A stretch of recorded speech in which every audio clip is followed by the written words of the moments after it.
नमस्ते दोस्तों, मैं किशन तिवारी और आज का टॉपिक है क्यों नहीं करनी है पुश पुल वर्कआउट रूटीन। इससे पहले हम वीडियो चालू करें, एक एजम्पशन हम लोग लेंगे। जैसा कि हम लोग भारत देश में रहते हैं तो यहाँ जिम्स संडे को बंद रहती है। 99% जिम्स बंद रहते हैं। सो हम ये एज्यूम करके चल रहे कि आपका भी जिम संडे के दिन बंद रहता है और आप मंडे टू लेके सैटरडे तक वर्कआउट करते हैं। सो सबसे पहले हम लोग इंट्रोडक्शन ले रहे हैं कि what is push pull workout routine. Push pull workout routine क्या होता है ये हम सबसे पहले समझते हैं। पुश का मतलब होता है धकेलना।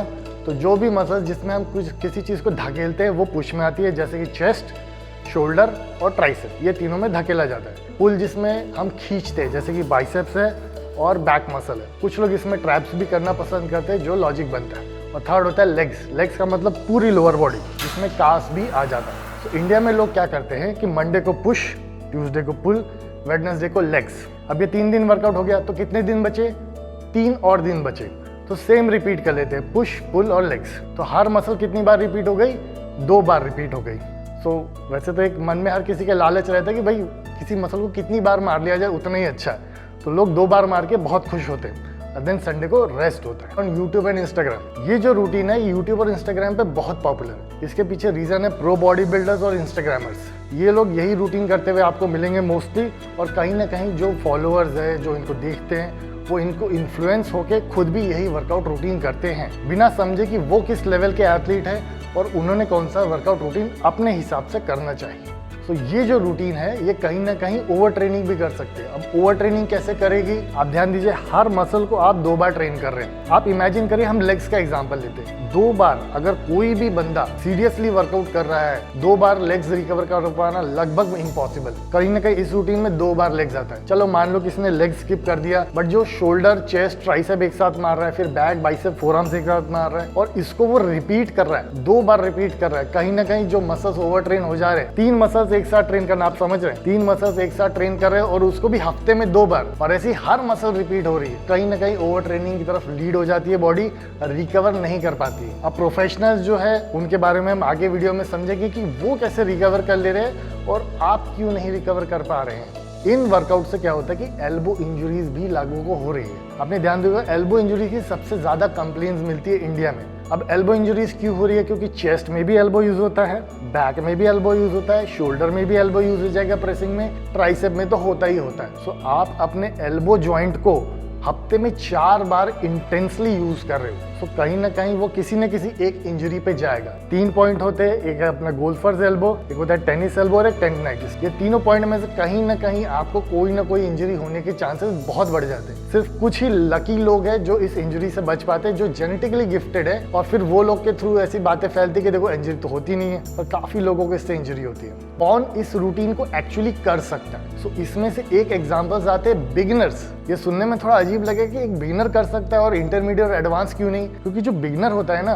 उसका माइंड एंड मसल कनेक्शन इतना अच्छा होता ही नहीं, उसकी इंटेंसिटी इतनी हाई होती ही नहीं है कि वो अपने मसल को इस लेवल से तोड़ दे कि वो रिकवर ही ना हो पाए 2 से 3 दिनों में। और बट जो इंटरमीडिएट और एडवांस होते हैं, इनका मसल माइंड कनेक्शन बहुत अच्छा है, इनको एक्सपीरियंस बहुत अच्छा है कि वर्कआउट करते कैसे, इंटेंसिटी बहुत अच्छी रहती है। तो ये जब ट्रेन करते हैं तो ओवर ट्रेनिंग हो जाएगी। बट जो बिगिनर होता है वो नहीं।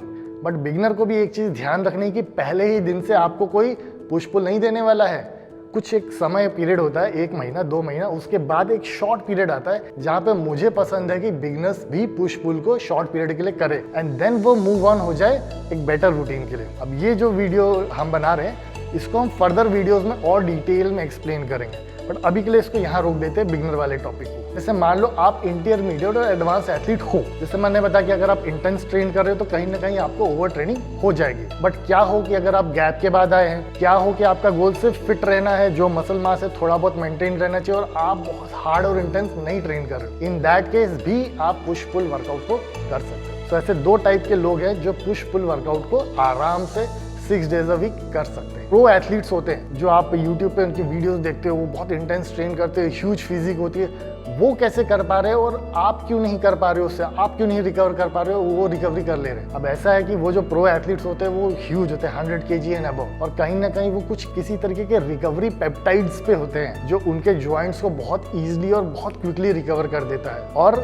अगर वो एक प्रो एथलीट है, इसका मतलब है कहीं ना कहीं वो एक जेनेटिक फ्रीक है। वो जिम मारता है, मसल ग्रो करती है और इंजरी नहीं होती, साइड इफेक्ट नहीं होता। तो जो जेनेटिक फ्रीक है ज्वाइंट्स के लिए, जिसके पास सपोर्टिव पेप्टाइड्स है, एनाबॉलिक्स है, जो उसके ज्वाइंट्स को बहुत जल्दी रिकवर कर दे रहे, मसल को जल्दी रिकवर कर दे रहे। ऐसा आदमी तो कर ही सकता है 6 डेज अ वीक, और मसल को जितनी बार एनकरेज किया जाए रिकवरी के साथ वो उतना ग्रो करेगी। बट एक नॉर्मल बंदा जो जिम जा रहा है, नॉर्मल डाइट खाता है, ठीक ठाक जेनेटिक्स है, थोड़े बहुत मसल्स है, उसके लिए इससे रिकवर करना मुश्किल है। और हम प्रोस को देख के उस सेम चीज को नहीं कॉपी कर सकते किसी भी तरीके से। एनी हाउ करना तो पुश पुल ही है, बहुत दिनों से कर रहे हैं, पसंद आ रही है, या कभी किया मुझे बहुत अच्छी लगी, बट करना तो यही है। तो इसकी क्या ट्रिक है कि हम कैसे पुश पुल वर्कआउट को कर सकते हैं। सो इसका एक एग्जांपल मैं आपको बताऊंगा। जैसे मान लो आपने मंडे को किया पुश, ट्यूसडे को छुट्टी, वेडनेसडे को किया पुल, थर्सडे को छुट्टी, फ्राइडे को किया लेग्स, सैटरडे संडे छुट्टी। सो इसमें आप आराम से पुश पुल कर सकते हैं। बट कहीं ना कहीं आपके मन में आ रहा होगा फिर 3 दिन की छुट्टी में क्या करेंगे यार, खाली बैठे रहेंगे क्या, जिनकी फीस तो पे कर रखी है। तो इसमें आप क्या कर सकते हैं, छोटे मसल्स को रिपीट करिए, जैसे एब्स, काफ्स और फोर आर्म्स। इनको 2 बार ट्रेन कर लीजिए, एक दिन कार्डियो कर लीजिए, आपके 3 दिन यूज हो जाएंगे। इस तरीके से आप 6 डेज अ वीक वर्कआउट भी कर ले रहे हो और आपका पुश पुल भी हो जा रहा है और आपकी बॉडी रिकवर भी कर लेगी।